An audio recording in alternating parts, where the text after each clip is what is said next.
Assalamualaikum warahmatullahi wabarakatuh. Perkenalkan, nama saya Dayanata Syahana dengan NIM A1A322081 dari R003 Pendidikan Pancasila dan Kewarganegaraan Angkatan 2022. Dalam mata kuliah Hukum Acara Perdata ini, di sini saya perwakilan kelompok 4 akan mempresentasikan mengenai hukum perikatan. Dalam kehidupan sehari-hari, manusia selalu berhubungan ataupun berinteraksi dan melakukan berbagai perbuatan hukum, baik secara sadar maupun tidak. Nah, salah satu bentuk hubungan hukum yakni adalah hukum perikatan yang mengatur hak dan kewajiban antara pihak-pihak yang terlibat.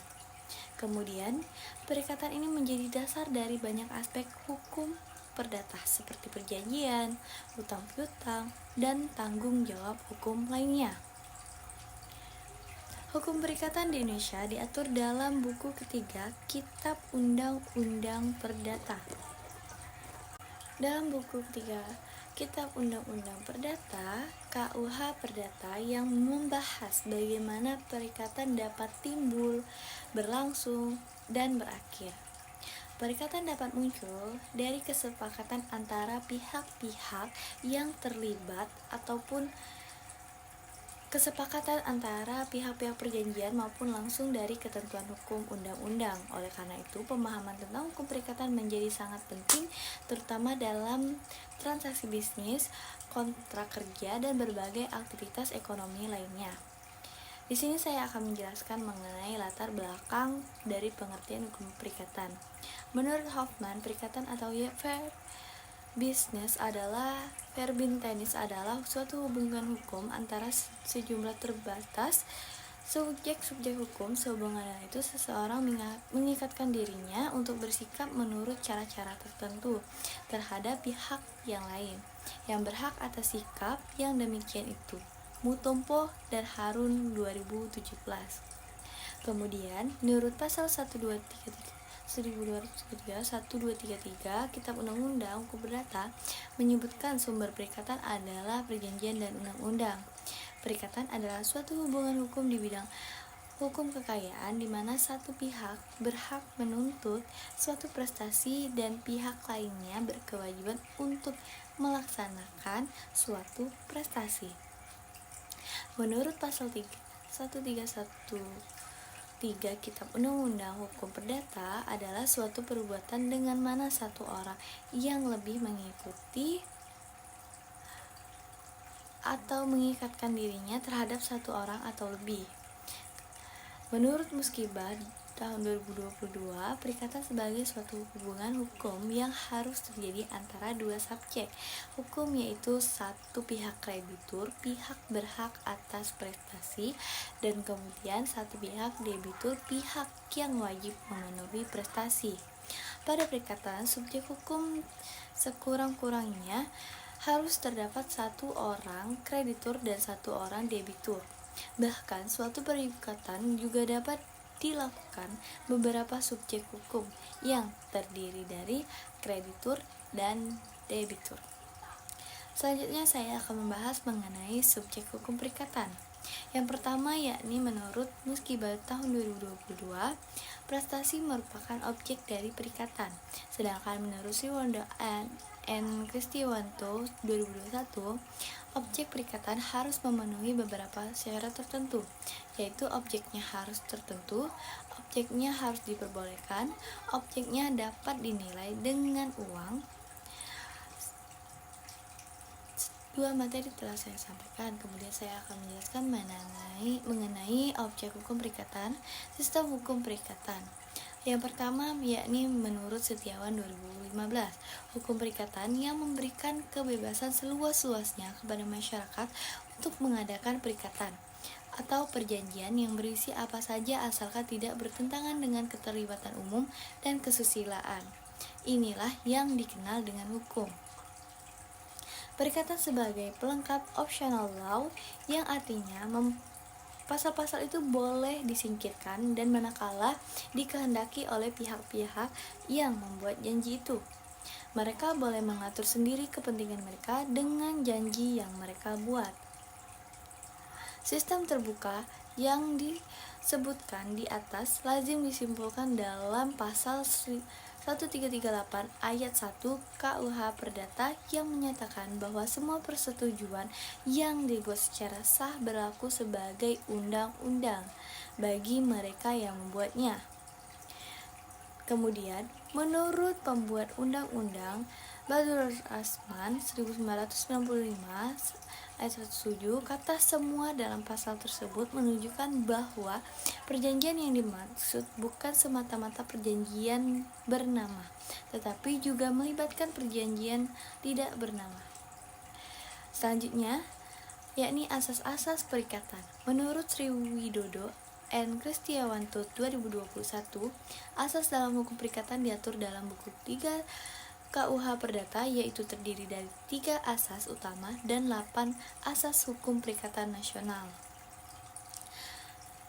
Selanjutnya yakni unsur-unsur hukum perikatan.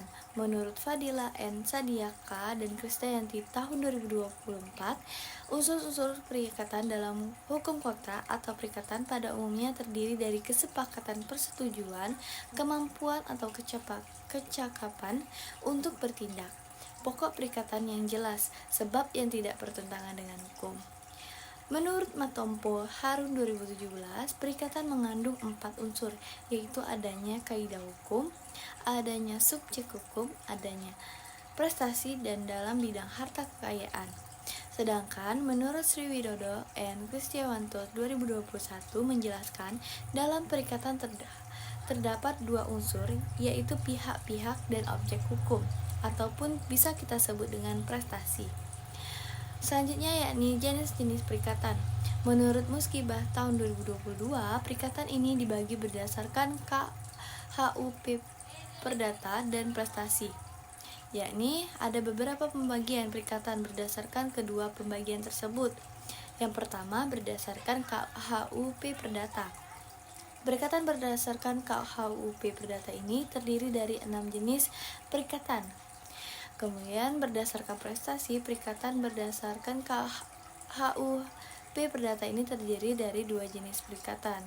Sedangkan menurut Setiawan 2015 menjelaskan bahwa terdapat 3 jenis perikatan, yaitu sebagai berikut: perikatan murni atau bersahaja, kedua perikatan persyarat, ketiga perikatan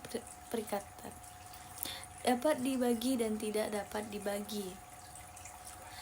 Kemudian selanjutnya ada hapusnya perikatan. Menurut Matompo dan Harun 2017, di dalam pasal 1381 Kitab Undang-Undang Hukum Perdata ditentukan 10 cara berakhirnya perikatan, yaitu 1. Pembayaran, adanya transaksi pembayaran, kemudian ada penawaran, pembayaran tunai diikuti dengan penyimpanan, dan selanjutnya ada novasi atau pembaruan utang, kompensasi, konfusial ataupun disebut dengan pencampuran utang, kemudian ada pembebasan utang, musnahnya barang tertentu, kebatalan atau pembatalan lewat waktu. Itu yang terakhir dari hapusnya perikatan.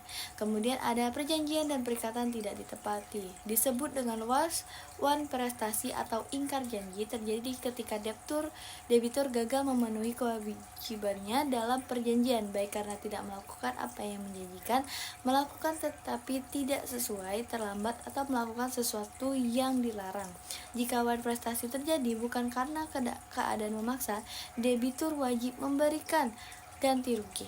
Debitur dapat membuktikan alasan ketidakmampuannya sebagai pembelaan, seperti overmatch atau kesalahan kreditur. Wan prestasi diatur dalam pasal 1238 KUH Perdata, dan pihak yang dirugikan dapat memberikan somasi atau mengajukan gugatan perdata.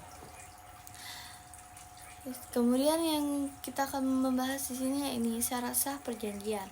Menurut Sri Widodo N. Kristiawanto 2021, di dalam pasal 1320 KUH Perdata mengatur tentang syarat sahnya perjanjian, yaitu 1.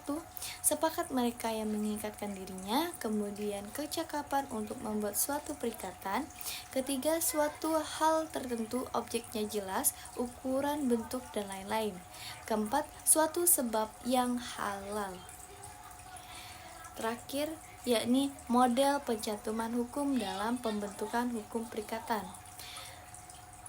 Dikatakan oleh Jumi Hashi tahun 2022 mengkaji model pencantuman hukum dalam pembentukan hukum perikatan melalui analisis kodifikasi, jurisprudensi, legislasi progresif, dan perbandingan hukum.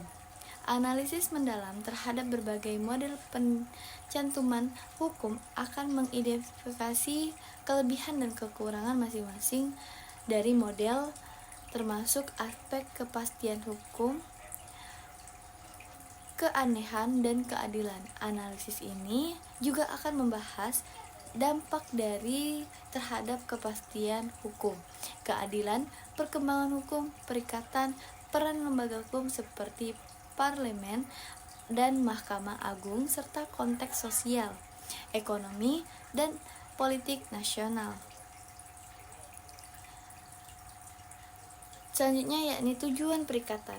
Menurut Sri Widodo N. Kristiawanto 2021 pada pasal 1234 KUH Perdata terdapat tujuan perikatan, yakni dengan memberikan penjelasan tentang tujuan dari pihak-pihak yang mengadakan perikatan adalah terpenuhinya prestasi bagi kedua belah pihak.